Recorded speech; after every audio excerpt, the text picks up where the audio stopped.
मैनपुरी और रामपुर के साथ साथ अब मुजफ्फरनगर की खतौली सीट पर भी विधानसभा का उपचुनाव होगा, क्योंकि कल इस सीट को रिक्त घोषित किया विधानसभा अध्यक्ष ने और आज निर्वाचन आयोग ने यहां पर भी चुनाव की तारीखों का ऐलान कर दिया है।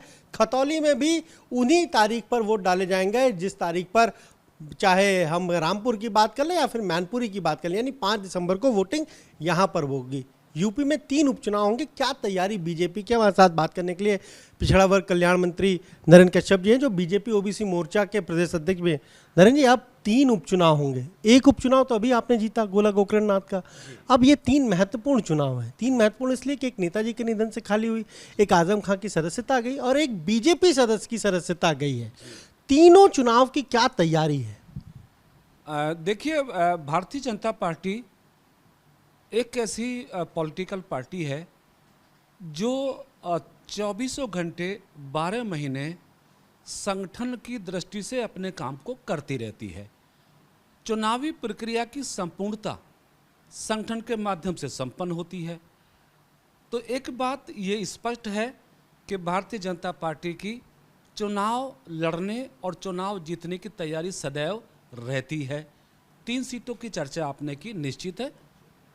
मैनपुरी, खतौली और रामपुर, तीनों ही सीटें उत्तर प्रदेश में महत्वपूर्ण हैं और ऐसे समय पर चुनाव हो रहे हैं कि जब अभी अभी वर्तमान में गोला की सीट पर वहाँ के मतदाताओं ने अपना भारी आशीर्वाद देके भारतीय जनता पार्टी को विजयी बनाया है।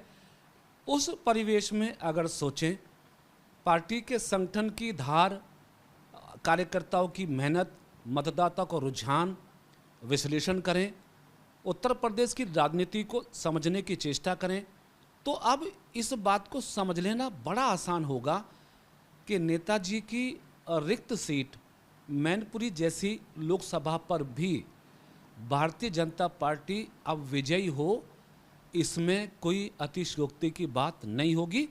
तो मैं समझता हूं कि तीनों सीटों पर एक बेहतरीन मुकाबला होने वाला है, जिसमें भारतीय जनता पार्टी का पलड़ा भारी इसलिए रहने वाला है कि हमारा संगठन ग्रास रूट तक मजबूत है।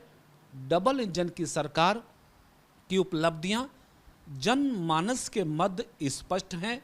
उत्तर प्रदेश में माननीय मुख्यमंत्री जी की कार्यशैली, कानून व्यवस्था, अपराध नियंत्रण और विकास के जो नए नए आयाम लिखे गए हैं योगी जी की सरकार में, उससे एक बात स्पष्ट हो रही है कि उत्तर प्रदेश में कोई भी चुनाव क्यों ना हो, जीत तो भाजपा की होगी। आपने मैनपुरी की बात की, दावे तो आप लोग कर ही रहे हैं और परिणाम भी आया है, लेकिन बात मैनपुरी की आपने कही कि अब बीजेपी का जीतना अतिशयोक्ति नहीं होगी।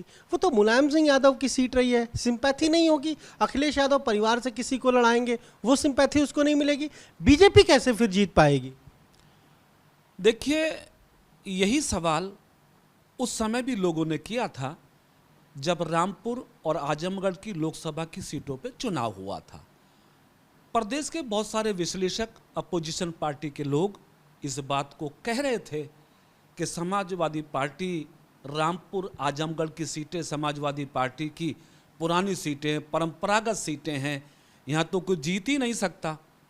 अब रामपुर जैसी लोकसभा की सीट पर अगर भारतीय जनता पार्टी चुनाव जीत सकती है तो रामपुर विधानसभा पर नहीं जीत सकती है। बड़ा चुनाव हम जीत रहे हैं, छोटा चुनाव जीतना हमारे लिए कठिन काम नहीं है। इसलिए प्रदेश की जनता अब इस बात पे भरोसा करती है कि उत्तर प्रदेश में अब कोई ऐसा क्षेत्र, कोई ऐसी सीट नहीं है जहां पे भाजपा को विजय ना मिले।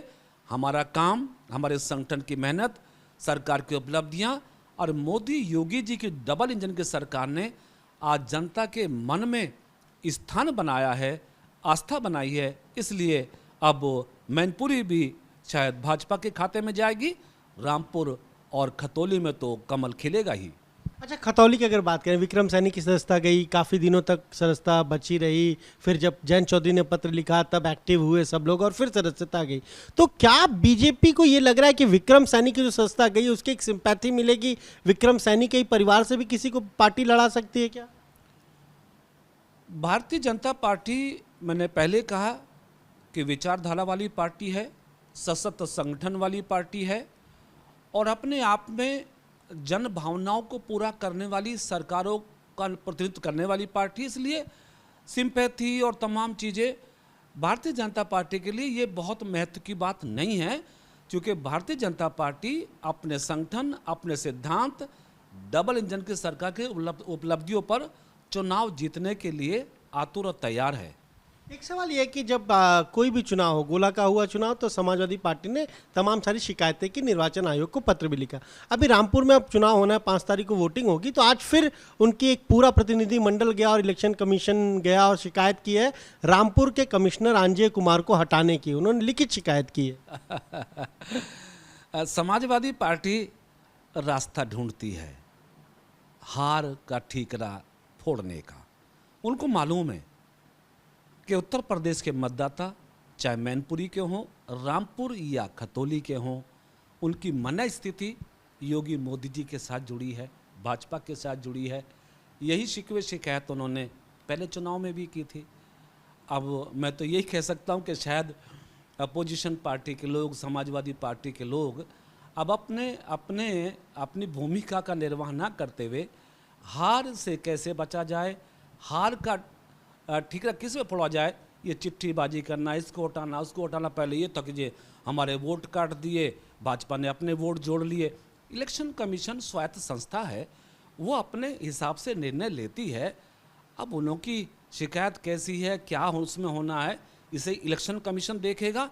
मुझे ये लगता है कि समाजवादी पार्टी का हार से बचने का एक ये चिट्ठी ही शायद रास्ता बने। आखिरी सवाल, कब तक कैंडिडेट घोषित करेगी बीजेपी तीनों उपचुनाव के लिए?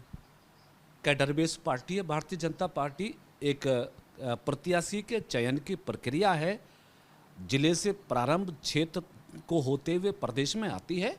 तो हमारी कोर कमेटी, पार्टी का शीर्ष नेतृत्व इस पे विचार करेंगे और मैं समझता हूँ कि सही समय पे हमारी पार्टी के उम्मीदवारों की घोषणा हो जाएगी। ये तो घोषित ही है कि हमारा कमल सब जगह चुनाव लड़ रहा है। तो ये आपने सुना क्या कहना है नरेंद्र कश्यप का? साफ तौर पर कह रहे हैं कि अब मैनपुरी की जो सीट है वहाँ बाई इलेक्शन होगा तो बीजेपी को जीतने में कोई अतिशयोक्ति नहीं है, क्योंकि रामपुर और आजमगढ़ के उपचुनाव जीत चुके हैं।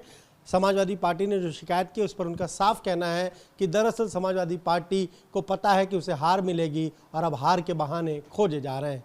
कैमरा से मेहदी हसन के साथ अनवर शुक्ला, एपी गंगा, लखनऊ।